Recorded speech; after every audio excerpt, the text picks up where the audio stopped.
Assalamualaikum warahmatullahi wabarakatuh. Alhamdulillahi ala ihsanih wa syukru lahu ala taufiqihi wa amtinani. Ashhadu an la ilaha illallah wahdahu la syarika lahu ta'ziman li sya'nih. Wa ashhadu anna Muhammadan abduhu wa rasuluhu ad-da'i ila ridwanih.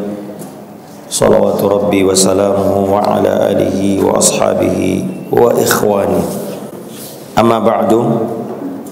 Hadirin dan hadirat bapak-bapak, ibu-ibu sekalian, jamaah Masjid Darussalam yang dirahmati Allah Subhanahu wa taala. Alhamdulillah, pada subuh hari ini kita akan membahas satu kitab yang penuh manfaat. Ada beberapa jilid ya, ada 4 jilid kalau saya tidak salah. Ini saya baru bawa jilid pertama yang temanya tentang ensiklopedia akhlak. Jadi buku ini membahas tentang kumpulan akhlak-akhlak dalam agama kita, akhlak-akhlak terpuji tentu saja di dalam agama kita, dan disusun secara alfabetikal, mulai dari huruf alif sampai, makanya ada banyak jilid. Kalau satu tema, satu pertemuan, dan pertemuan kita sekali sebulan, ada kemungkinan puluhan tahun baru selesai. Semoga Allah panjangkan umur kita insyaallah. Tapi Bapak Ibu, memang membicarakan akhlak ini daruriyah, sangat penting hari ini. Karena akhlak ini kalau kita perhatikan, bentuk kesempurnaan agama kita adalah dengan akhlak. Indikator keimanan yang sempurna adalah akhlak. Nabi kita yang mulia sallallahu alaihi wasallam menyebutkan akmalul imani ahsanuhum khuluqa, akmalul mu'minina imanan ahsanuhum khuluqa.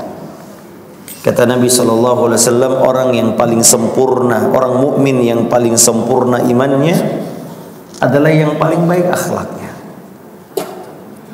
Oleh karena itu akhlak itu selalu menjadi indikator, Pak. Karena dia adalah suratul batin, yakni penampakan batin seseorang itu dengan akhlak. Makanya ada khulukun, ada khalqun. Kalau khulukun hanya beda sukun saja. Kalau khulukun lamnya dhamma berarti aspek batin seseorang. Wa innaka la'ala khuluqin azim. Kata Allah Azza wa Jalla, wahai Muhammad, sesungguhnya engkau berada dalam akhlak yang agung. Khuluq yakni penampakan batinnya, suratul batinnya seorang manusia itu adalah akhlak namanya. Adapun suratul zahir ya, seperti panjang kali lebarnya, tinggi pendeknya, gemuk kurusnya, tipis tebalnya, nah, ini namanya suratul zahir, penampilan zahirnya. Namun penampilan batinnya itulah akhlak. Nah ini kalau kita perhatikan jamaah sekalian, menjadi indikator. Bahkan Nabi sallallahu alaihi wasallam menyebutkan, innar rajula la yudriku bihusni khuluqihi darajatas shaimil qaim. Sesungguhnya seseorang dengan akhlak yang baiknya, dengan akhlak yang baik bisa mencapai derajat orang yang rajin berpuasa dan rajin yang sholat malam. Allahu Akbar. Dengan akhlak baiknya seseorang bisa mencapai derajat. Kata Syekh Abdurrahman Nasir As-Sa'di rahimahullah, beliau mengatakan karena akhlak baik, argo pahalanya terus jalan. Kalau kita beribadah, tadi salat subuh saya kira paling lama tadi 15 sampai 20 menit tadi. Hanya 20 menit. Kali 5 ya sekitar 100 menit. Dalam 23 jam atau 22 jam tersisa, itulah akhlak. Karena ketika kita berakhlak, ketika ketemu orang tua akhlak, ketemu istri akhlak, ketemu suami akhlak, ketemu jamaah masjid akhlak, argonya pahala. Nah kalau kita hanya berharap ibadah makhluk, maka umur kita hanya sedikit ibadahnya. Namun dengan akhlak mulia itu sampai di rumah, coba berakhlak dengan istri, berakhlak dengan suami, berakhlak dengan anak, berakhlak dengan orang tua, berakhlak dengan tetangga, ketemu di pasar, berakhlak ketika jual, semua ada akhlak. Medan akhlak ini medan yang sangat luas. Maka makanya Abdurrahman Nasir mengatakan, Nabi SAW mengatakan bisa mencapai derajat karena pahala tadi yang banyak.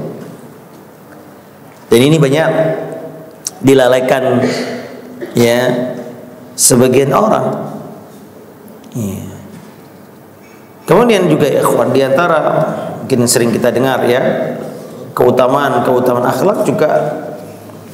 Nabi ini muqaddimah dulu Pak, di sini babnya adalah bab muqaddimah dulu, namun panjang banget, ada berapa lembar, ada puluhan lembar, tapi saya coba merangkum beberapa hal yang ini tentang fadailu, tentang fadilah akhlak dulu supaya kita termotivasi Pak. Ya. Tadi apa yang pertama tadi Pak, yang sempurna imannya. Jadi kalau mau lihat orang yang paling sempurna imannya, yang paling baik akhlaknya Pak. Begitu juga suami terbaik kata Nabi. Siapa suami terbaik? Yang terbaik akhlaknya di tengah keluarganya. Khiyarukum linisaihim. Kata wa ana khairukum li ahli, kata Nabi, sebaik-baik kalian yang terbaik terhadap keluarganya. Dan aku yang terbaik kepada keluargaku. Jadi kalau mau lihat suami terbaik, lihat bagaimana muamalahnya dengan istri dan anak-anaknya. Ya, karena ya ikhwan, muamalah manusia itu dilihat ketika ia bermuamalah dengan orang yang di bawahnya dia. Semua orang bisa baik dia kalau ke atas Pak, ke atasan. Tapi kalau ke bawah tidak semua. Kalau mau lihat pemimpin yang baik, lihat ketika bermuamalah dengan rakyat. Ya maka kita ini laki-laki Pak, pemimpin di rumah, kita punya hak talak. Oh itu hak talak, selesai itu Pak. Kita marah, kita talak istri, selesai. Tapi kalau kita tidak menggunakannya, justru berbuat baik kepada mereka. Kalau dalam hadis bukan dengan budak-budaknya juga. Budak itu properti punya kita.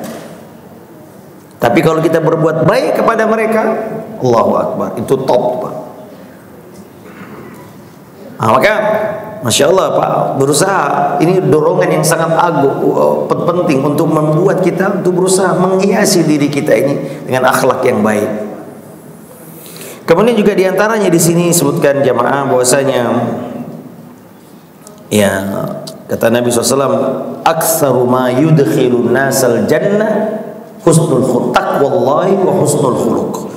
Sebab yang paling banyak memasukkan manusia ke dalam surga adalah akhlak, takwa dan akhlak yang baik. Di surga selalu dikaitkan dengan kata Nabi, askalu ma min syai'in askalu bi mizanil abdi yaumal qiyamah min husnil khuluq. Tidak ada sesuatu yang lebih berat timbangannya di mizan kita di hari kiamat kecuali akhlak yang baik. Juga Nabi SAW mengatakan, ana za'imun bibaitin fil jannah fi a'lal jannati liman hassana khuluq. Kata Nabi sallallahu alaihi wasallam, aku menjamin surga paling top, a'lal jannah, surga yang paling atas bagi siapa? Liman hassana khuluqahu, orang yang senantiasa memperbaiki akhlaknya. Jadi surganya juga bukan surga yang paling rendah, yang paling tinggi jamaah. Iya. Bahkan di sini disebutkan ada tingkatan surga, di tengah, di pinggir dan di atas. Nah, kalau yang di pinggir itu liman tarakal mira'a wa in kana muhiqqan. Ini juga akhlak Pak, menghindari debat. Ada debat kemarin ya. Debat tentu ini debat kusir ya, tidak boleh. Walaupun dia benar kata Nabi. Karena debat itu tidaklah melahirkan kecuali permusuhan. Lihat, apa akhir dari debat? Permusuhan yang panjang, celah mencela. Maka benar Pak kata Nabi SAW, aku menjamin ini salah satu akhlak adalah menghindari berdebat Pak. Ya, kecuali tentu berdebat secara khusus forumnya, misalnya untuk mencari satu fatwa, orang biasanya kemudian saling tukar pikiran untuk mencari kebenaran. Tapi kalau debat biasanya mencari kemenangan gitu. Setelah itu apa? Nah, oleh karena yang hadirin lihat nih, ini akhlak juga wa bi baitin fi wasatil jannah liman tarakal kadhiba wa in kana mazian. Aku menjamin surga di tengah surga. Kalau tadi di pinggiran, di tengah. Bagi siapa? Bagi orang yang meninggalkan dusta walaupun untuk bercanda. Nah, ini bercanda juga ini nggak boleh, Pak. Kayaknya Nabi SAW mengatakan celakalah pelawak. Celakalah pelawak. Profesi yang paling banyak digemari di Indonesia kan, Pak? Kata Nabi celaka. Ya, tidak sebut pelawak sih, cuma Nabi mengatakan orang yang membuat orang tertawa dengan cara berdusta. Kalau pelawak tidak berdusta silahkan. Tapi hampir pasti, Pak, kalau nggak bohong gimana mau melawak? Ini semua tadi akhlak semua, Pak, dan semua dijanjikan surga. Orang yang meninggalkan perdebatan juga akhlak, Pak. Meninggalkan dusta dalam bercanda juga akhlak. Bahkan yang berusaha hasan itu adalah fi'il yang menunjukkan orang ini terus menerus memperbaiki akhlaknya. Hasan ya, ini memperbaiki akhlaknya di surga yang paling top. Nah, hadirin yang belakang Allah Subhanahu wa taala. Kemudian juga di sini disebutkan di antara fadilah akhlak adalah al-akhlaqul hasanati sababun fi mahabbatillahi li 'abdihi. Sebab kecintaan Allah kepada hambanya.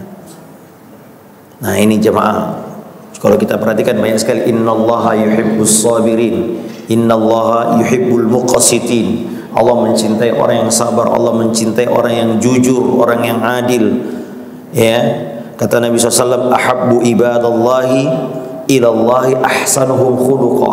Orang yang paling dicintai Allah di sisinya adalah orang yang paling baik akhlaknya. Dan kalau orang yang baik akhlaknya jemaah, gampang Allah Ta'ala akan menanamkan cinta di hati setiap makhluk, Pak. Jemaah, ada satu hadis Nabi SAW, kata Nabi SAW, jika Allah mencintai seorang hamba, Inna Allah idza ahabba abdan da'a Jibril. Allah panggil Jibril. Faqala inni uhibbu fulanan. Aku cinta si fulan. Fa'ahibbah. Cintai dia. Maka Jibril pun mencintainya. Kemudian Jibril mengumandangkan kepada seluruh malaikat yang ada di langit. Apa kata Jibril? Inna Allah yuhibbu fulanan fa'ahibbuh. Allah cinta kepada fulan, maka cintailah kalian semua. Lalu apa katanya? Tsumma yudau lahul qabulu fil ard. Kemudian Allah meletakkan kecintaan di hati makhluk sehingga manusia pun mencintai orang ini. Maka jemaah, Masya Allah, hati-hati, Pak. Kita kadang-kadang kalau dalam kesendirian kita melakukan maksiat, tapi ketika di tengah orang banyak kita menampilkan sosok kebaikan. Kan ada orang begitu, Pak. Kalau dia menyendiri di kamar berselancar melihat hal-hal yang dilarang oleh Allah. Lihat, Allah melihat kita loh. Nah, kemudian kalau kita lihat dalam perkara ini ya, sebaliknya jika Allah membenci seseorang hamba, Allah umumkan, panggil Jibril. Jibril, aku benci dia, benci juga dia.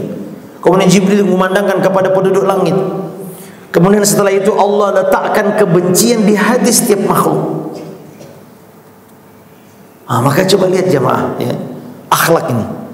Kalau ada orang berakhlak buruk, Pak, coba lihat jemaah, orang nggak mau tuh. Kenapa? Kata para ulama, kalau nggak salah Abu Darda radhiyallahu ta'ala mengatakan, orang yang suka bermaksiat di tengah kesendirian, maka Allah Ta'ala akan letakkan bekas maksiat di wajahnya dan di lisannya sehingga orang akan membencinya. Itu hati-hati, jangan orang yang suka bermaksiat di tengah kesendirian lalu di tengah orang banyak dia menampilkan kesolehannya ya. Allah tahu sehingga Allah letakkan kebencian. Makanya ada satu kisah, saya agak lupa, di zaman salaf dulu ada seorang pedagang yang suka meminjamkan uang dengan cara rentenir. Ketika suatu dia jalan di tengah banyak anak-anak, orang anak-anak berkata, Ja'a akilur riba, datang pemakan riba, awas ada pemakan riba. Dia dengar langsung dia menangis tuh. Lalu dia berdoa, ya Rabb, kalau ini cara engkau menegurku, maka hari ini aku sedekahkan, aku bersihkan semua harta riba ini. Tidak lama kemudian, bertahun-tahun kemudian ketika dia lewat, apa kata orang? Ja'a ahlul ibadah, telah datang ahli ibadah. Ada ibadah. Coba lihat, maka dia mengatakan, ya Rabb, kemarin kau mencelaku, sekarang engkau memujiku. Demikian akhlak jemaah. Kalau kita berakhlak baik, Masya Allah, mudah bagi Allah untuk menanamkan cinta kepada hati setiap manusia. Begitu juga kalau kita berakhlak buruk jemaah, Allah Ta'ala mudah baginya untuk menanamkan rasa benci di hati setiap makhluk. Tadi hadisnya sahih. Nah ini hadirin yang belakang Allah Azza wa Jalla. Bukan hanya itu, juga Nabi SAW mengatakan, ya, orang yang paling dekat, ya, Nabi SAW, saya sebutkan hadisnya, beberapa hadis yang tidak ada di sini juga saya sebutkan Bapak Ibu, bahwasanya saya agak lupa hadisnya, tapi maknanya bahwasanya orang yang paling dekat, aqrabukum minni majlisan, orang yang paling dekat kedudukannya di hari kiamat dengan aku adalah orang yang paling baik akhlaknya. Lagi-lagi ini jemaah menunjukkan bagaimana keutamaan akhlak yang mulia. Bahkan kalau kita perhatikan, akhlak mulia ini bisa menjadi suatu metode dakwah yang paling baik kalau kita lihat hari ini.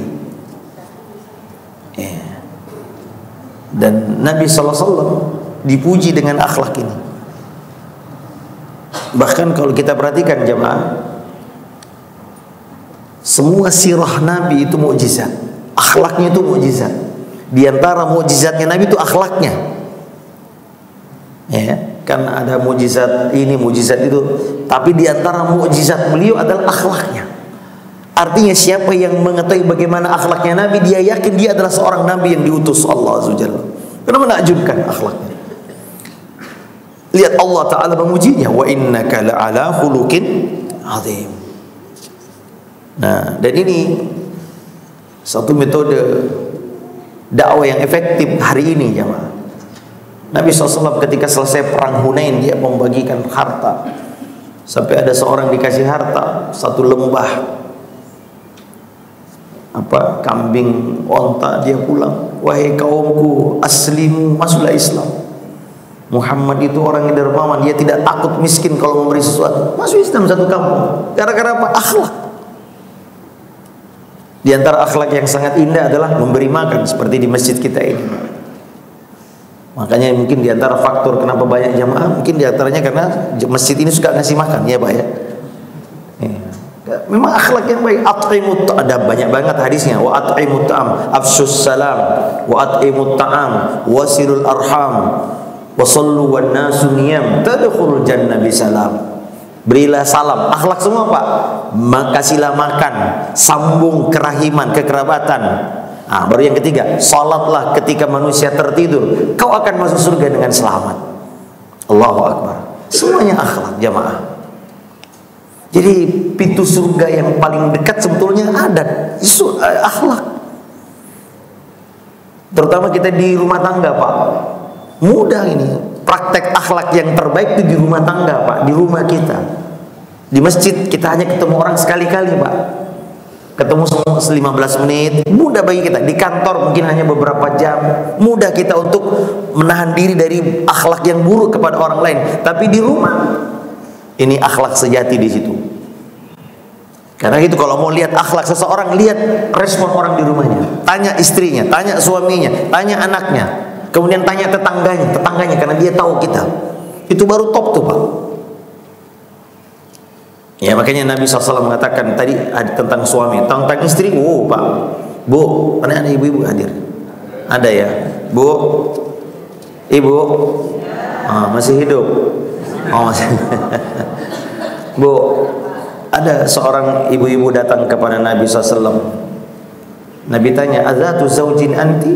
Sudah punya suami? Sudah ya Rasulullah. Kaifa anti minhu? Kata Nabi, gimana engkau dengannya? Aku berusaha menunaikan haknya ya Rasulullah semampuku. Haknya suami itu, di antara haknya suami yang terbesar adalah ditaati. Tidak boleh didebantah, tidak boleh diangkat suara lebih tinggi. Tidak boleh bermuka masam yang membuat hati suami menjadi gelisah atau tidak nyaman, tersakiti dengan kata-kata istri dan akhlak istrinya. Nah, lalu apa kata Nabi? Unzuri aina anti minhu. Perhatikan bagaimana kedudukanmu di hati suamimu. Fa innama huwa naruki aw jannatuki. Sesungguhnya suamimu itu pintu surga atau nerakamu. Akhlak ibu. Bu, tanya suami, redha enggak sama ibu? Kalau dia bilang, Masya Allah, ana redha maka ibu itu berarti mudah-mudahan itu isyarat surga bagi ibu-ibu. Tapi kalau suami mikir-mikir, ya piye dek ya, saya tak jawab dulu, saya tak pikir-pikir dulu. Jadi pintu akhlak ini pintu surga terbaik, Pak. Jangan membayangkan surga itu dengan yang betul ibadah makhluk penting, tapi ada aplikasi surga, apa pintu surga yang ada di depan mata kita, berakhlak. Gak usah jauh-jauh, Pak. Jangan jauh-jauh berakhlak sama orang yang jauh-jauh. Di rumah kita, jadilah suami yang paling baik di tengah keluargamu. Jadilah istri yang disenangi oleh suamimu, Bu. Jadilah mantu yang baik terhadap mertuamu. Jadilah mertua yang baik terhadap menantu. Jadilah tetangga yang baik. Surga bagi kita. Ini hadis-hadis yang saya sebutkan tadi. Nabi SAW banyak mengaitkan pintu surga dengan akhlak. Yang ini banyak orang lalaikan, Pak. Makanya ada hadis Nabi SAW ketika disebutkan, ya Rasulullah, ada seorang wanita fulana tusalli bil lail, salat malamnya bagus, wa tusaddaqu bin nahar, kalau di siang hari dia banyak bersedekah. Walakin ada tuh tu'zi jaraha bilisaniha, dia menyakiti tetangganya dengan lisannya yang buruk. Kata Nabi, la khaira fiha, tidak ada kebaikan bagi orang laki perempuan seperti itu. Coba lihat jemaah, salat malamnya bagus, puasanya bagus, sedekahnya bagus, tapi satu kekurangannya, kata Nabi, tidak ada kebaikan bagi wanita yang seperti itu. Tu'zi jaraha bilisaniha. Baik, hadirin yang dirahmati Allah Subhanahu wa taala. Saya kira cukup itu tentang keutamaan akhlak. Kemudian Bapak Ibu, ini juga nih di antara penjelasan yang penting juga kita sampaikan di sini adalah di sini disebutkan bahwasanya akhlak itu ada yang fitriyah atau disebut jibiliyah, ada yang memang sesuatu yang sudah kita dapatkan, dan ada yang muktasabah, ada yang diusahakan. Ya. Sebagian orang ya memang saya sudah dari sononya, Pak, saya susah dirubah. Nah, ya sudah bawaan orok, Pak. Nah, ternyata ini ada kabar gembira bahwasanya akhlak ini bisa dirubah, Pak. Makanya Nabi SAW mengatakan man tasabbara, kalau bapak-bapak sedikit tahu bahasa tasabbar itu fi'il, barang siapa yang berusaha bersabar, yusabbiruhullah, Allah akan membuatnya sabar. Artinya di situ ada upaya untuk sabar, Pak, berusaha, belajar. Juga Nabi mengatakan hasanah itu berusaha untuk memperindah akhlaknya. Berarti ada effort, Pak, ada usaha untuk memperindah terus-menerus. Berarti ada akhlak yang bisa dirubah, Pak. Memang ada akhlak yang sifatnya laten, ya, taken for granted, sudah nggak bisa dirubah. Ya itu memang, ya, makanya Nabi SAW, ya, sesungguhnya Allah Ta'ala menciptakan Adam dari berbagai macam tanah, ya. Ada yang merah, ada hitam, ada keras, ada lembek. Ya, saya terjemahkan secara makna hadis ini. Lalu jadilah anak Adam secara kulit, ada yang hitam, ada yang putih, ada yang coklat, sebagaimana warna tanah itu, Pak, ya. Kemudian juga dari sisi tabiat, ada yang layyin, ada yang mudah, Pak, ada yang keras. Ada orang, Pak, Masya Allah, Pak, butuh berhari-hari untuk dinasihati. Ada orang sekali sentuh saja, Masya Allah, Pak. Tabiat. Iya. Kalau orang Indonesia apa, Pak? Katanya tanah sengketa. Muhammad bercanda ya. Kalau orang Indonesia katanya terbuat dari tanah sengketa karena suka berdebat, suka marah gitu. Allah enggak, ini bercanda. Tapi maksudnya ada tabiat yang memang dari sananya, Pak. Anak kita, Pak, ada 3, anak saya ada 7, alhamdulillah, Pak. Itu beda-beda akhlaknya. Pada satu biang, Pak. Satu darah daging, tapi tabiatnya beda-beda. Itu namanya tabiat fitriyah.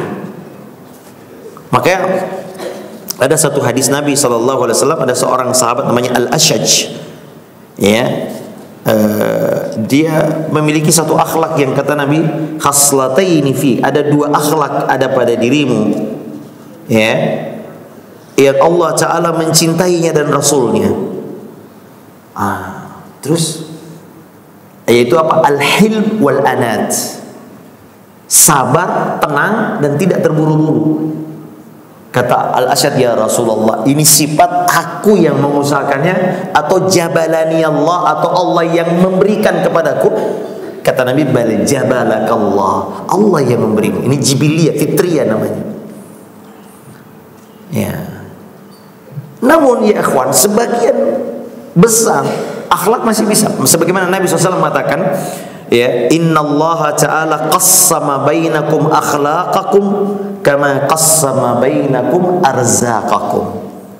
Sesungguhnya Allah membagi akhlak sebagaimana bagi rezeki. Ini juga nih, akhlak itu seperti rezeki, Pak. Masing-masing beda-beda. Ada yang dikasih banyak, ada yang dikasih sedikit. Ya, maka ya, hendaknya kita berusaha jamaah, ya, apa namanya, juga Nabi SAW mengatakan an-nasu ma'adin, manusia itu seperti barang tambang. Barang tambang banyak, Pak. Ada emas, ada logam, ada nikel, ada besi, beda-beda harganya. Sebagaimana kita ini ada yang emas, Pak, ada yang premium, ada yang namun itu semua insya Allah ya memungkinkan untuk kita rubah, karena jamaah yang dimuliakan Allah Subhanahu wa taala, ada akhlak yang bisa kita usahakan, yaitu dengan dibiasakan, kemudian kita berusaha untuk menghiasi diri kita dengan akhlak itu, insya Allah. Dan Nabi SAW berdoa dengan itu, Allahumma hassin kama hassanta khalqi fahassin khuluqi. Ya, kemudian juga doa Allahumma hdini li ahsanil akhlaq la yahdi li ahsaniha illa anta. Ya Allah, karuniakanlah kepadaku kebaikan akhlak, tidak ada yang bisa memberinya petunjuk untuk itu kecuali Engkau. Wasrif anni sayyi'aha, itu kalau saya tidak salah satu doa iftitah Nabi sallallahu alaihi wasallam. Kemudian juga Allahumma inni a'udzubika min munkaratil akhlaq. Nabi berdoa, ya Allah, aku berlindung kepadamu dari akhlak yang mungkar. Doa, Pak, berarti bisa. Ya, dengan doa insya Allah bisa dirubah. Baik, hadirin yang dimuliakan Allah Subhanahu wa taala, ini ahamiyatul akhlaq fid da'wah ilallah azza wajalla. Kemudian juga di sini disebutkan pentingnya akhlak dalam berdakwah, Pak. Penting banget, Pak. Imam Ahmad disebutkan kalau memberi pengajian kayak begini, Pak, katanya hampir 5.000 orang datang, Pak. Tapi sebagian besar datang untuk meneladani akhlak beliau. Hanya 500 yang nulis, nyatet betul-betul ilmu yang transparan. Ya, artinya, tapi ada ilmu yang lebih penting yang mereka ingin dapatkan, adab dan akhlaknya sang imam yang mereka ingin lihat, Pak.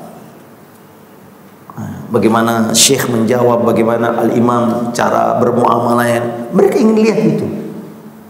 Dan itu jauh dakwah yang sangat efektif, Pak, dibanding dengan ceramah berjam-jam. Ya. Karena hadirin yang dimuliakan Allah SWT, ya, terutama di rumah, Pak, ya. Apa dakwah yang paling efektif? Qudwah, keteladanan. Itu ada seorang wanita, ketika ini hadisnya sahih, kata Nabi SAW, ada seorang ibu-ibu memanggil anaknya dengan dikasih iming-iming, sini. Apa kata Nabi? Benar enggak kamu mau ngasih dia? Benar ya Rasul. Kata Nabi, adapun jika engkau tidak benar, tidak betul-betul ingin memberi hadiah, hanya pura-pura doang, engkau akan dicatat sebagai pendusta. Allahu Akbar. Coba lihat. Di sini Nabi menekankan betapa akhlak adab di tengah keluarga penting. Jangan berdusta di depan anak-anak. Nah, ini dalam berdakwah. Dan saya pernah juga mendengar, kalau saya tidak salah Ustaz Khalid Basalam yang pernah bercerita kepada kami, dulu pernah mengislamkan orang, kalau nggak salah di Surabaya. Gara-gara apa ditanya, kenapa bapak masuk Islam? Akhlak tetangga.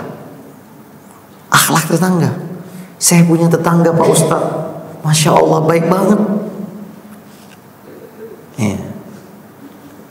Kemudian juga ada, saya pernah dapat berita di Inggris ya, apa di mana itu, ada seorang cerita di masjid London itu, ada seorang bule Inggris datang bawa anaknya supaya diislamkan. Penasaran kan pengurus masjid, madam, kenapa kamu minta anakmu dimasukkan Islam? Karena saya simpatik dengan tetangga saya yang Muslim, katanya, berakhlak dengan orang tuanya. Pagi-pagi dia bawa kakeknya, nih betapa guyup nih orang Islam, katanya. Saya lihat itu akhlaknya luar biasa kepada orang tua anak-anak Islam ini. Kalau di Indonesia kan salim semua pergi, dia lihat tiap hari. Nah, ini akhlak. So, saya ingin anak saya seperti itu. Tolong Islamkan anak saya agar dia punya akhlak seperti dia. Coba lihat jemaah.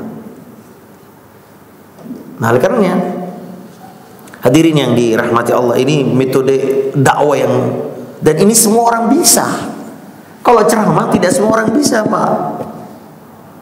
Tapi kalau akhlak kita, semua bisa berdakwah dengan akhlak kita, dengan tetangga kita. Apalagi Pak, kita di sini kan majemuk, Pak. Banyak orang Muslim tetangga kita. Saya ada syekh di pesantren kami, ada syekh dari Aljazair. Saya kontrakkan rumah. Kaget dia, di depannya orang Hindu, di sampingnya orang Kristen. Tiap hari beribadah, dia bilang stres. Saya di Aljazair 100% Muslim, saya nggak pernah ketemu non Muslim. Tapi Masya Allah, kata Pak RT-nya itu, tetangganya memuji-muji akhlak saya. Dibilang tiap beberapa hari kasih makanan, kasih minuman. Luar biasa. Yang tadinya dia soal jenggot ini, jangan-jangan teroris katanya ini Pak RT yang datang depan saya. Tapi lama-lama dia simpati, kenapa? Kasih makan. Ini orang Hindu di depan tiap hari ada ibadah tiap hari. Jadi dia bilang, Ustaz saya tiap hari bersyahadat, kalau lihat asyhadu an la ilaha illallah. Nah, kita kan biasa aja. Tapi bagi mereka nikmat, mereka lihat Islam itu nikmat, Pak, karena mereka lihat Masya Allah ada yang menyembah ini, menyembah itu. Hanya kita yang ada ribuan agama di muka bumi ini. Kalau nggak salah 1400 agama. Hanya satu yang menyembah Allah Azza wa Jalla. Ya kita ini, Pak. Nah, ini akhlak jamaah. Baik, kita kemudian juga ternyata kita perhatikan jemaah, di sini disebutkan akhlak ini adalah senantiasa memiliki kaitan yang erat dengan berbagai macam ibadah. Ya. Coba lihat jemaah, Nabi SAW mengatakan, Allah Ta'ala berfirman, inna salata tanha. Salat mencegah perbuatan keji dan munkar. Jadi Allah Ta'ala yang mengatakan ibadah itu berkaitan dengan akhlak, Pak. Bahkan jamaah ketika kita masuk masjid, Pak, ada adab yang kita harus jaga dengan sesama muslim, Pak. Lembutkan pundakmu, kata Nabi. Tafassahu bil majalis, berlapang-lapang dalam majelis kayak gini, Pak. Kita ini jamaah banyak ibadah-ibadah yang disuruh kita berkumpul, Pak. Sholat Jumat sekali sepekan, berkumpul untuk apa? Agar kita bermuamalah, menerapkan akhlak, Pak. Saya yakin Bapak, mungkin ada di antara Bapak enakan sholat di rumah, Ustaz. Kalau di masjid gimana, tapi kita wajib, Pak, sholat Jumat. Sebagian mazhab mengatakan wajib sholat berjamaah. Supaya apa? Menerapkan nilai-nilai akhlak. Kalau kita di rumah sendirian, gimana mau menerapkan akhlak dengan sesama muslim, maksud saya? Dengan datang berjamaah, sekali setahun ada sholat Id, sekali seumur hidup ada haji, Pak. Itu, nah haji apalagi, Pak? Ribuan, jutaan orang datang dengan berbagai latar belakang. Itu nilai-nilai akhlak tuh, Pak. Bagaimana kita mau menerapkan akhlak kita kalau hanya di rumah? Mungkin hanya dengan istri saja, tapi kalau dengan sesama muslim, dengan sholat berjamaah. Allah Ta'ala, Nabi SAW banyak mengatakan, kalau masuk masjid, jaga bau mulut, jaga bau badan. Akhlak.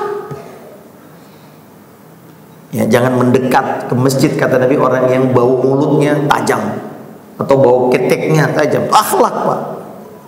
Jangan melangkahi pundak orang tuh kan. Jangan memisahkan dua orang yang sedang duduk. Ini akhlak.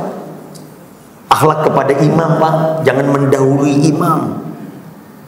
Bahkan jemaah, ada kata Nabi SAW, ada 3 orang yang Allah Ta'ala tidak akan angkat sholatnya melebihi dari kepalanya. Siapa mereka? Di antaranya imam yang dibenci akhlaknya oleh kaumnya, oleh makmumnya. Bukan agamanya, Pak ya, akhlaknya. Ya, akhlak agama juga.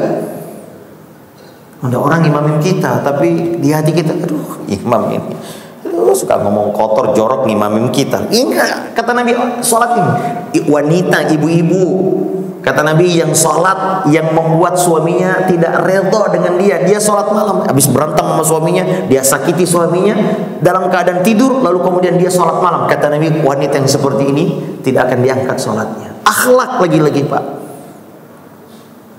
Jadi sholat berkaitan dengan akhlak ibadah.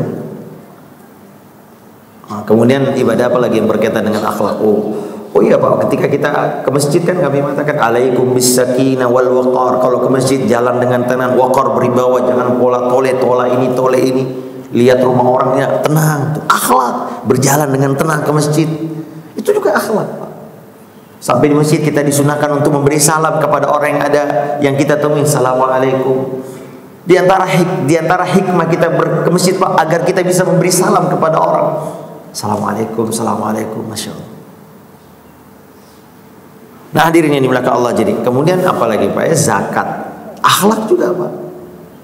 Tutahhiruhum, khudh min amwalihim sadaqah, tutahhiruhum wa tuzakkihim biha. Membersihkan jiwa. Akhlak itu apa? Zakat itu membersihkan jiwa. Jiwa apa? Jiwa yang kotor. Akhlak juga, Pak. Apalagi puasa. Nabi SAW menyebutkan, idza kana shaumi ahadikum, kalau kalian berpuasa, fala yarfus wala yafsuq, jangan berkata kotor, jangan berbuat maksiat. Allah tidak butuh puasanya orang yang bermaksiat, Pak. Nah, ini akhlak jemaah. Apalagi haji, Pak. Haji luar biasa. Faman farada fihinnal hajjah fala rafasa wala fusuqa wala jidala. Jangan berkata kotor, jangan bertengkar. Tuh. Dalam berhaji. Larangan-larangan ihram berkaitan dengan akhlak, bahkan dengan binatang, Pak, nggak boleh diusir, nggak boleh disakiti. Dengan pohon juga, ini semua penerapan akhlak. Nah, artinya jemaah, kalau kita perhatikan, Allah Subhanahu, Nabi SAW mengaitkan, ada kaitan yang erat antara akhlak dan ibadah. Akhlak berkaitan dengan akidah, tadi dengan iman. Ya, Nabi SAW mengatakan, la yastaqimu imanu ahadikum hatta yastaqima qalbuhu wa la yastaqimu qalbuhu hatta yastaqima lisanuhu. Tidak benar iman seseorang sampai benar imannya, dan tidak benar hati sampai benar hatinya, dan tidak benar hati sampai benar lisannya. Jadi akhlak ini kemana-mana, Pak, berkaitan dengan akidah, kesempurnaan iman, kesempurnaan ibadah, juga dengan akhlak. Maka Nabi SAW menyebutkan tujuan risalah kenabian adalah akhlak. Innama bu'ithu liutammima makarima al-akhlak. Ya, Pak ya. Oh ya, tapi sampai lupa apa sebetulnya akhlak itu, Pak, secara definisi. Ya. Akhlak itu ya, keadaan hayatun nafs, keadaan jiwa. Ya, yang tertanam ya di dalam diri kita. Ya, ibaratun an hayatil lin nafs rasikhatun, yang tertanam. Jadi dia tertanam, bukan kamuflase, Pak. Ya. Kan ada pelatihan senyum, Pak. Biasanya kan front office dilatih senyum, 2 cm ke kanan, 2 cm ke kiri. Nah, ini harus tertanam. Dia merupakan sesuatu yang ditanamkan di hati. Ya. Kalau orang bilang spontan. Akhlak itu sesuatu yang keluar secara spontan, bukan dipikir-pikir terus direnung-renungkan. Sesuatu yang spontan. tasduru anhal af'al bisuhula, yang dengannya perbuatan muncul dengan mudah, wayus dan mudah, min ghairi hajati ila fikrin wa ru'yah, tanpa ada kebutuhan untuk berpikir terlebih dahulu. Ya. Ini yang penting sekarang Bapak Ibu. Nah, ini yang sebetulnya pengantarnya udah cukup. Tinggal sekarang sebelum ke masuk bab pertama, yaitu bab wasilah agar bisa berakhlak. Ya, wasailu iktisabil akhlak. Yang pertama, tashihul aqidah. Ya, membenarkan akidah dulu Bapak Ibu. Nah ini Pak, jadi beda dengan orang kafir Pak. Kalau orang kafir langsung to the point ke akhlaknya. Kita perbaiki akidah dulu Pak. Belajar tauhid dulu Pak. Belajar akidah yang benar Pak. Karena tidak mungkin akidah akhlak baik kecuali dengan memperbaiki pokoknya, itu akidahnya. Kan akidah itu hati Pak, membersihkan hati. Itu yang menjadi pokok, dan kebersihan hati yang paling besar adalah bersihnya hati dari syirik. Itu yang pertama. Ini kotoran yang terbesarnya itu adalah syirik Pak. Kalau ini bersih, insya Allah yang lain akan ini. Orang Arab Pak, jahiliyah, punya banyak akhlak yang buruk. Tapi ayat-ayat yang pertama, ayat-ayat apa? Tauhid, tentang surga, tentang neraka, tentang hari kebangkitan. Setelah itu mudah memperbaiki akhlak mereka Pak. Mereka tuh membunuh anak perempuan, mereka saling berperang, menumpahkan darah, macam-macam Pak akhlak buruk mereka. Tapi perhatian Islam yang pertama kali apa Pak? Perbaiki akidah, hilangkan kesyirikan. Nah ini bedanya Pak, akhlak Islam dengan akhlak selain Islam, yaitu apa? Perhatian kepada perbaikan akidah. Makanya perhatikan Bapak Ibu yang dimuliakan Allah Subhanahu wa taala. Nabi SAW mengatakan, "Man kana yu'minu billahi wal yawmil akhir." Coba lihat, paliyakul khairan, hendaklah berkata baik dan benar. Tapi dia iringi dengan apa? Barang siapa yang beriman kepada Allah dan Rasul, kemudian memuliakan tetangga, kemudian memuliakan tamu, iman kepada Allah. Coba lihat dalam surah Al-Mutaffifin, ya, wailul lil mutaffifin, celakalah orang yang curang, mengurangi takaran timbangan. Apa kata Allah? Ala yazunnu ulaika annahum mab'utsun. Apakah mereka tidak yakin akan dibangkitkan? Keyakinan kepada akhirat dikaitkan dengan akhlak. Jual beli yang curang Pak, karena akhlak, karena akidah yang tidak benar kepada Allah Azza wa Jalla dan kepada hari akhirat. Maka hadirin yang dimuliakan Allah Subhanahu wa taala, ini ya tashihul aqidah. Kita sampai jam berapa Pak? Selesai? Masih berapa menit lagi Pak? 7 menit lagi. Oh sampai jam 6. Oh ya. Sekaligus dengan tanya jawab. Baik, kalau gitu kira-kira 7 menit lagi ya. 7 menit lagi Ustaz, boleh Ustaz? Ya. Nah, oleh karenanya hadirin yang dimuliakan Allah Azza wa Jalla, jadi ya ini diantara ciri dan karakter akhlak Islam adalah memfokuskan kepada perbaikan akidah. Ya, dan ini yang pokok kebaikan. Pokok kebaikan adalah tauhid, dan pokok keburukan adalah kesyirikan. Kemudian juga adalah al-ibadat. Nah ini Pak, diantara adalah memperbaiki ibadah-ibadah.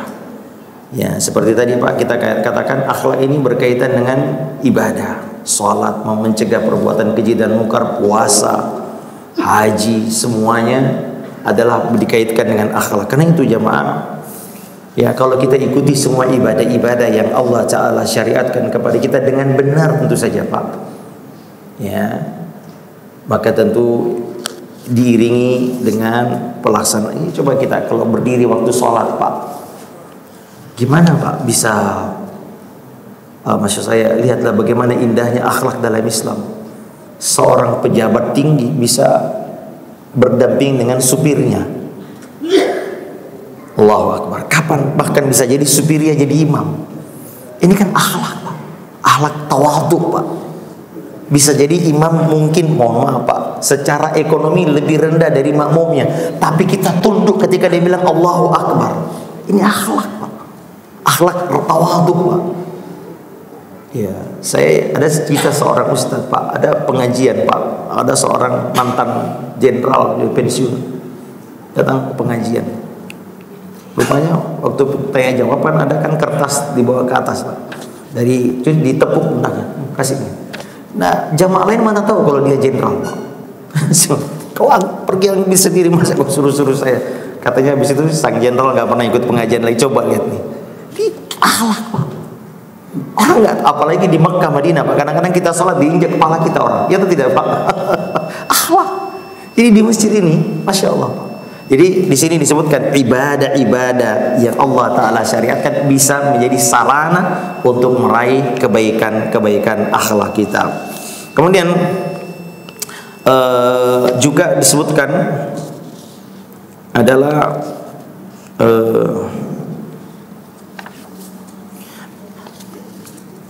al-irtibatul bil Quran, yakni mengaitkan diri dengan Al-Quran, mengikat hati dengan Al-Quran Pak. Oh ini dia Bapak Ibu, alhamdulillah jamaah, kami punya pesantren khusus tahfiz Quran, dan alhamdulillah jamaah, kita katakan dampaknya luar biasa terhadap akhlak.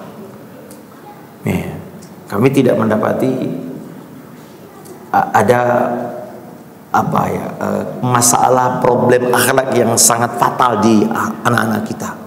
Adanya mungkin kenakalan tabiat saja. Wallahu a'lam. Mudah-mudahan ini karena mereka senantiasa baca Quran Pak. Walaupun mereka tidak paham artinya Pak, sebagian mungkin tidak hanya baca, tapi lihat bagaimana Al-Quran ini memiliki pengaruh yang sangat kuat, merubah manusia menjadi lebih baik. Apalagi kalau dia paham Pak. Kenapa? Karena di dalam Quran Allah Ta'ala sebutkan, inna hadzal Qur'an yahdi lillati hiya aqwam.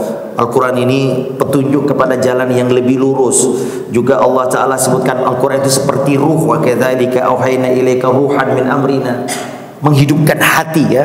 Kemudian juga Allah Ta'ala sebutkan syifaan ya, ya ayuhan nas qad ja'atkum mau'izatun min rabbikum wa syifaan lima fis sudur wa hudan wa rahmah ya.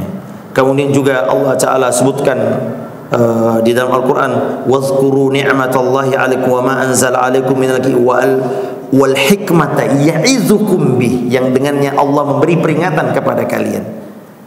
Masya Allah Pak, Al-Quran penuh dengan kaitan dengan akhlak yang mulia, baik membacanya apalagi mentadabburinya. Di dalam Al-Quran ada kisah-kisah yang mengandung banyak pelajaran akhlak.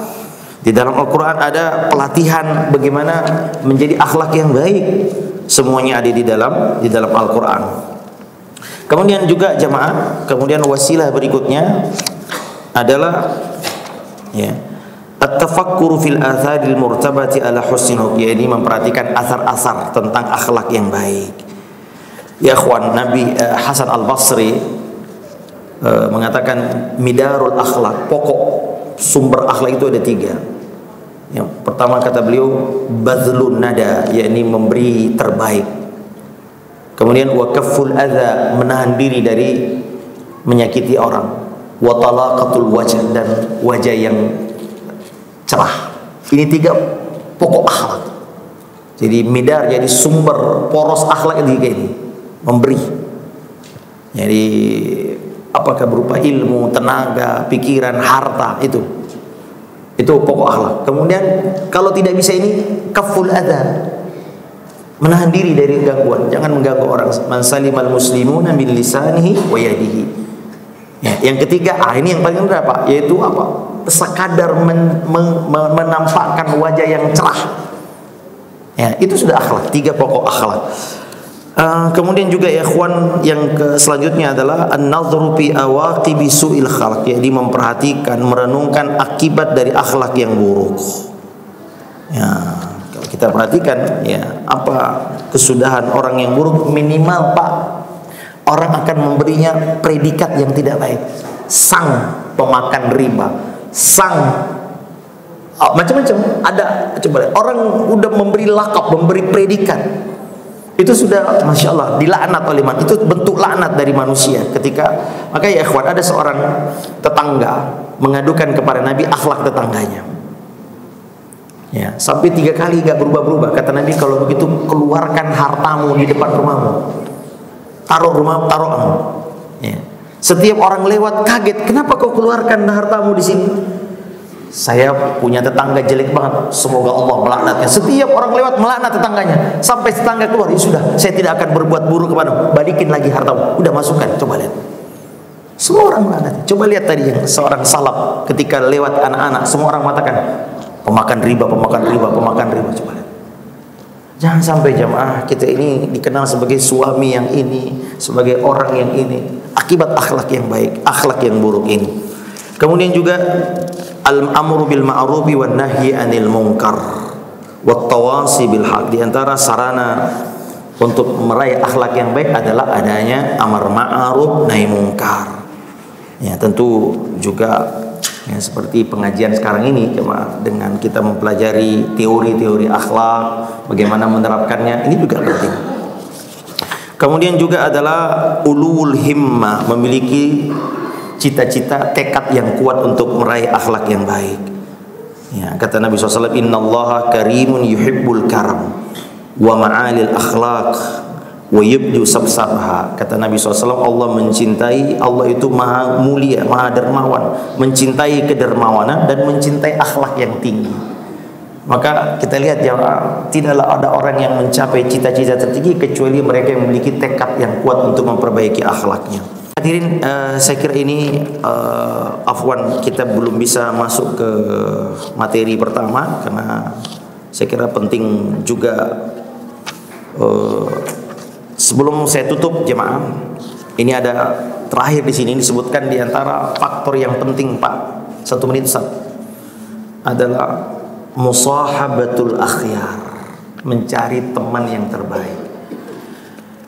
Di dalam Al-Quran Pak, Allah Ta'ala sebutkan fenomena neraka. Ya wailata laitani lam attakhiz fulanan khalila. Ya celaka saya, kenapa saya berteman dengan dia. Kata para ulama, di antara sebab orang masuk neraka adalah salah pilih teman Pak. Kata Nabi SAW, almar'u ala dini khalili, seseorang itu tergantung agama temannya. Maka manusia itu Pak, tabiatnya menyesuaikan diri dengan temannya, itu tabiat Pak. Ya, maka perhatikan kata Nabi, dengan siapa engkau berteman. Jemaah, Nabi SAW mengatakan penggembala kambing tenang orangnya. Wa li ahlil ghanami as-sakinatu li ahlil ghanam. Kata Nabi, ketenangan milik penggembala kambing, kesombongan, kecongkakan milik penggembala onta. Karakter binatang mempengaruhi watak penggembala. Ini hadisnya sahih Pak. Al-fakhru wal khuyala, katanya kesombongan milik penggembala karena karakter onta, kuda sombong, maka menular kepada penggembalanya. Adapun kambing tenang, maka kata Nabi, was-sakinatu li ahlil ghanam. Itu binatang Pak. Lalu bagaimana dengan manusia? Maka jangan salah pilih, terutama milih pasangan Pak. Suami Pak, istri Pak, itu pengaruhnya luar biasa. Tiap hari kita bermuamalah. Pilih, makanya orang mengatakan pilih teman sebelum bepergian. Pilih tetangga sebelum pilih rumah. Al-jaru qabla dar, kata para ulama. Ya. Ini sangat penting dalam mempengaruhi akhlak kita. Kata Allah, ya ayyuhalladzina amanu taqullaha wa kunu ma'as shadiqin. Bertakwalah kepada Allah dan bergabunglah dengan orang-orang yang jujur. Hadza wallahu a'lam. Fadhal Ustaz, barakallahu fiik. Mohon maaf. Sekarang Ustaz, alhamdulillah kita mendengarkan tausiah yang disampaikan oleh Ustaz Hamid Al-Fatara. Alhamdulillah, semoga kita mendapatkan juga pelajaran dari materi yang disampaikan. Amin. Baik, kita buka sesi tanya jawab. Ada dari mana pertanyaan? Terima kasih. Assalamualaikum warahmatullahi wabarakatuh. Waalaikumsalam. Salah satu hal yang baik adalah tidak sombong saja. Tapi ada hal sepertinya katanya kalau seseorang diberi jabatan yang tinggi, biasanya disibukkan satu kesombongan tadi. Nah, itu bagaimana caranya kita mengatasi kesombongan tersebut? Karena teman saya tadi yang baik, begitu kayaknya begitu jadi pejabat. Barakallahu fiik. Terima kasih Bapak. Memang ini penyakit. Kata Nabi SAW, la yadkhulul jannata man kana fi qalbihi mithqala dzarratin min kibar. Tidak akan masuk surga orang yang ada sombong di dalam hatinya walaupun sebesar biji zarrah. Allahu akbar Pak. Ini sombong ini penyakit akut. Ya, namun Nabi SAW menyebutkan definisi sombong Pak, karena Nabi ada sahabat yang Rasulullah, ada di antara kami suka pakaian bagus, suka pakai sandal yang bagus. Kata Nabi, itu bukan sombong. Kata Nabi, Allah itu indah, menyukai keindahan. Kesombongan itu apa kata Nabi? Yaitu batarul haqqi wa ghamtun nas. Definisi sombong dalam syariat adalah menolak kebenaran. Nah, ini juga Pak, sombong terhadap kebenaran. Ya, ini sombong. Coba lihat, Fir'aun sombong, Abu Jahal sombong, kebenaran jelas orang Yahudi sombong. Karena udah tahu Pak, Nabi ini adalah seorang Nabi yang diutus, tapi sombong. Penghalang hidayah terbesar sombong Pak. Abu Jahal itu jujur Pak. Kata waktu mau perang Badar, satu malam sebelum perang Badar, ada seorang ponakan yang berkata, jujur, kita hanya berdua wahai paman. Kenapa kita tidak menerima Muhammad? Dia bilang, kau tahu kita akan bersaing dengan kaumnya. Kaumnya membela, kita membela, memberi makan, kita beri makan. Sekarang mereka punya Nabi, kita gak punya Nabi. Ya, jadi apa penyebab hidayah hilang Pak? Sombong. Gak mau duduk di majelis umum. Siapa penceramahnya? Anak kecil. Kayak terhalang hidayah Pak.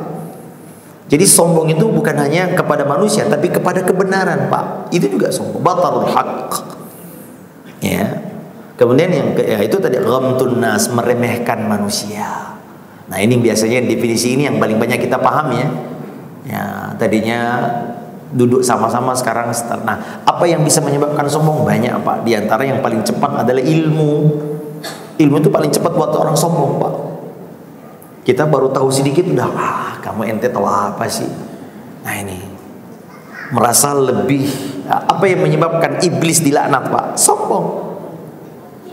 Iya.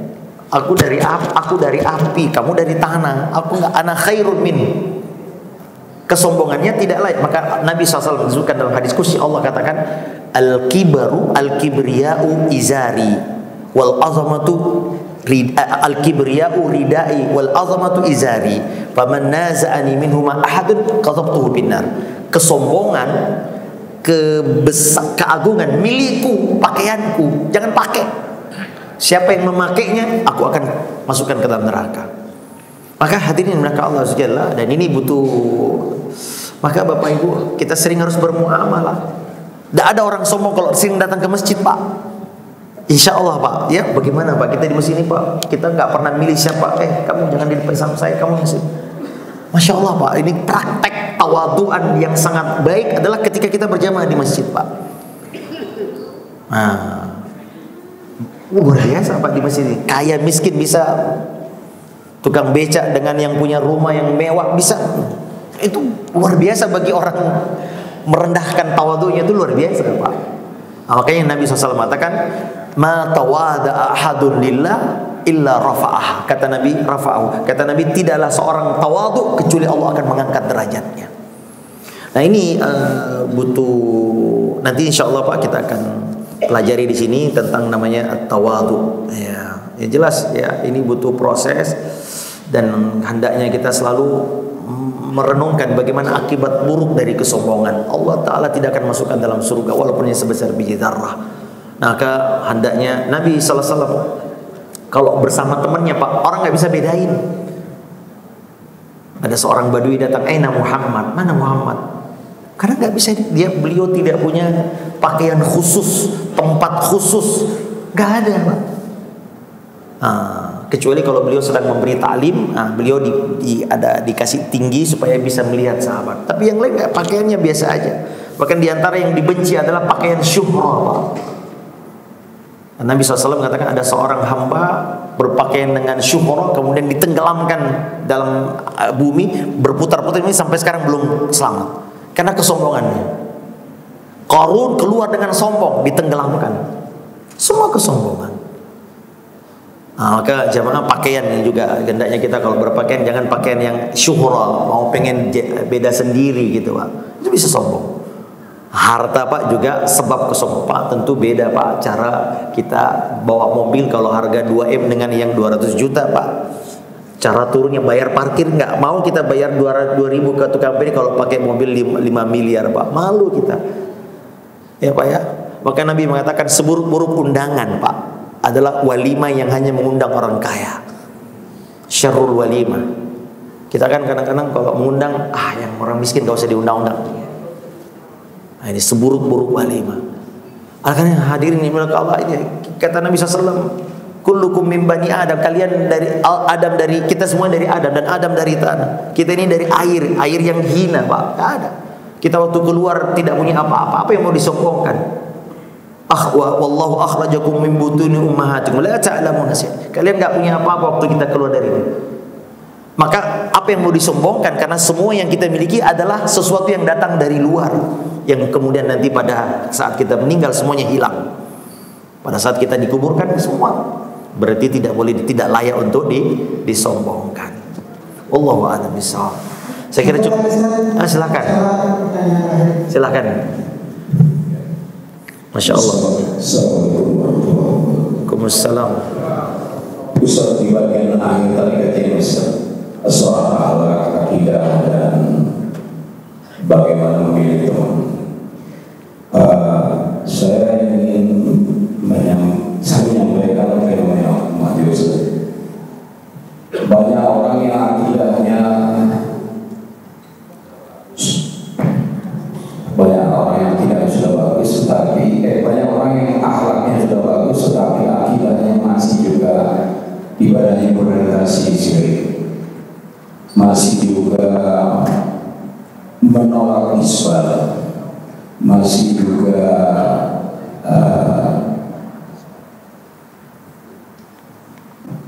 meremehkan janggut panjang, masih juga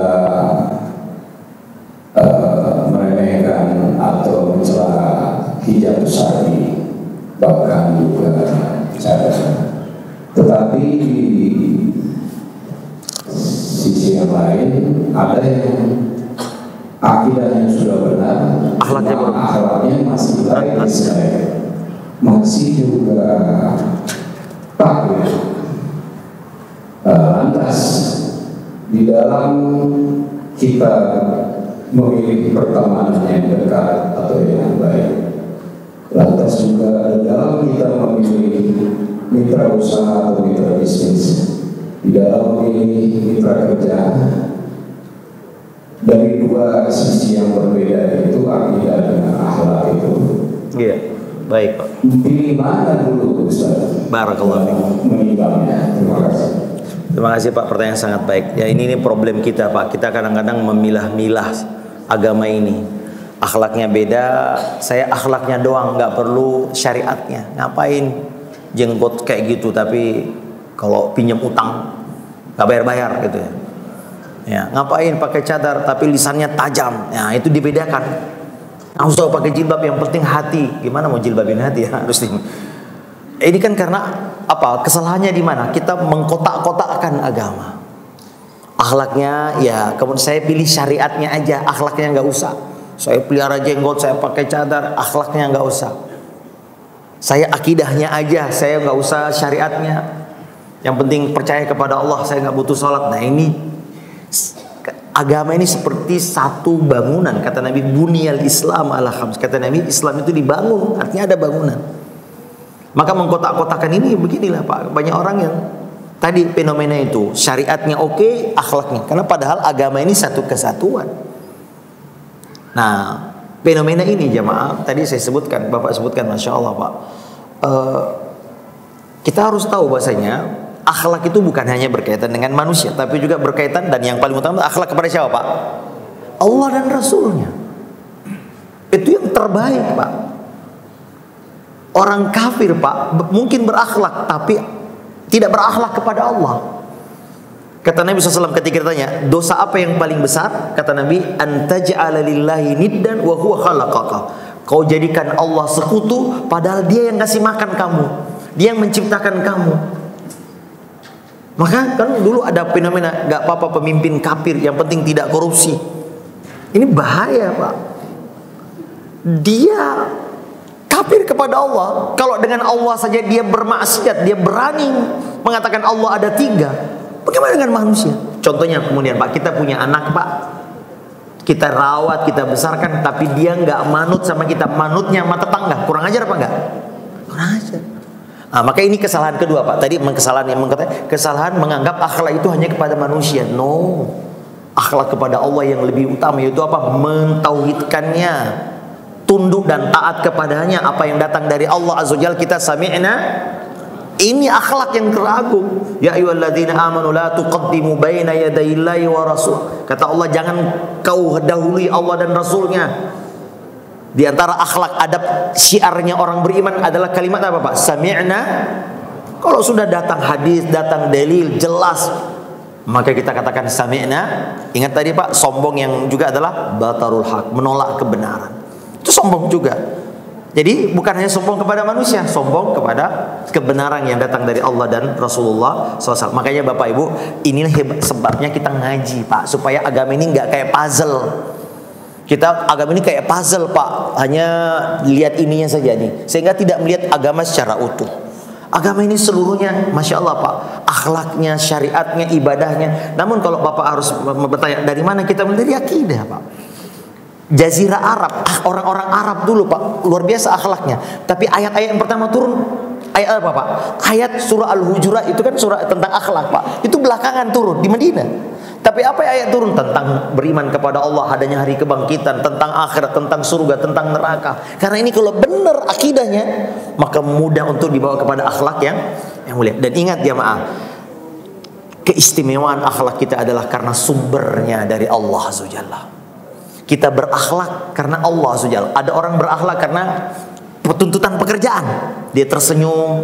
Tapi kalau seorang mukmin, dia akhlaknya dimanapun dia berada, karena dia tumbuh karena sebagai bentuk ketaatannya kepada Allah Subhanahu wa Ta'ala. Bisa jadi ada orang kafir berakhlak Pak, tapi mungkin hanya untuk kebutuhan bersosialisasi dengan tetangga supaya enak. Tapi kalau kita Pak, karena perintah Allah kita berakhlak, sehingga kita melakukannya itu sebagai bentuk ketaatan kepada Allah. Beda dengan orang kafir, bisa jadi dia berakhlak, tapi bukan lahir dari bentuk ketaatan, penghambaan kepada Allah Subhanahu wa Ta'ala. Itu bedanya. Saya kira cukup Pak ya. Maka Bapak Ibu, saya kira cukup ini yang dapat kami sampaikan. Semoga Allah Ta'ala berkahi pertemuan kita Bapak Ibu, dan semoga Allah beri kita stamina yang kuat untuk membahas. Bab pertama nanti Al-Ihsan, jadi mulai dari huruf alif. Dan ini ada 5 jilid Pak. Ya, berarti insya Allah mudah-mudahan dilanjutkan oleh anak, selanjutnya cucu lagi. Saya juga nanti begitu. Terima kasih atas undangannya. Barakallahu fikum. Fadal. Kita tutup dengan doa kepada Allah Azza wa Jalla. Bismillah, alhamdulillahirabbil alamin. Allahumma salli ala Muhammadin wa ala alihi wa sahbihi wa sallam. Allahumma ighfir lil mu'minina wal mu'minat wal muslimina wal muslimat al ahya'i minhum wal amwat innaka sami'un qaribun mujibud da'wat wa ya qadiyal hajat. Allahumma hdina li ahsanil akhlaq la yahdiha li ahsaniha illa anta wasrif anna sayyi'aha la yasrifu sayyi'aha illa anta. Allahumma inna na'udzubika min tarkil Allahumma inna na'udzubika min munkaratil akhlaq wal a'mal. Allahumma inna nas'aluka mujibati rahmatika wa azaima maghfiratika, salamata min kulli ithm wal ghanimata min kulli birr wal fawza bil jannah wan najata minan nar. Allahumma inna nas'aluka ilman nafi'a wa rizqan tayyiba wa amalan mutaqabbala. Rabbana atina fid dunya hasanah fil akhirati hasanah wa qina adzaban nar. Wa sallallahu ala nabiyyina wa ala alihi wa sahbihi wa sallam. Wa akhiru da'wana anil hamdulillahi rabbil alamin. Kita tutup dengan doa kafaratul majlis. Subhanakallahumma bihamdik, asyhadu an la ilaha illa anta, astaghfiruka wa atubu ilaik. Wassalamualaikum warahmatullahi wabarakatuh.